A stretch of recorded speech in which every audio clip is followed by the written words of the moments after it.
ఈ నేల ఒకరోజు రక్తం చూసింది, ఒకరోజు చరిత్ర అరిచింది. ఈ ప్రదేశం పేరు జలియన్ వాలాబాగ్. 1919 ఏప్రిల్ 13 బైసాఖీ పండుగ రోజు సంతోషంగా వచ్చిన ప్రజలు స్వేచ్ఛ గురించి మాట్లాడటానికి వచ్చారు.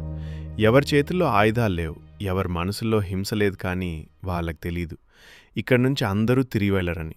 ఒకే ఒక్క ప్రవేశ ద్వారం, చుట్టూ ఎత్తైన గోడలు. అప్పుడే బ్రిటిష్ జనరల్ డయర్ వచ్చాడు. హెచ్చరిక లేదు, చర్చ లేదు, ఆదేశం ఒక్కటే: కాల్చండి. తుపాకులు ఆగలేదు. నిమిషాలు గడిచాయి. పిల్లలు పడిపోయారు, మహిళలు కూలిపోయారు, వృద్ధులు పరిగెత్తలేక చనిపోయారు. ఆ రోజు నేల రక్తంతో నిండిపోయింది. ప్రాణాలు కాపాడుకోవడానికి కొంతమంది ఒక బావిలోకి దూకారు. అది నీటి బావి కాదు, అది మౌనానికి సమాధి. 100 మంది కాదు, 1000ల సంఖ్యలో జీవితాలు అక్కడే ఆగిపోయాయి. కానీ ఆ రోజు భారతదేశం భయపడలేదు. ఈ మారణ హోమం ఒక దేశాన్ని మేల్కొల్పింది. స్వేచ్ఛ కోసం ప్రాణాలు అర్పించడమే పోరాటమని నేర్పింది. జలియన్ వాలాబాగ్లో చనిపోయింది ప్రజలు కాదు, భయమే చనిపోయింది. అక్కడే పుట్టింది భారత స్వాతంత్ర సంకల్పం.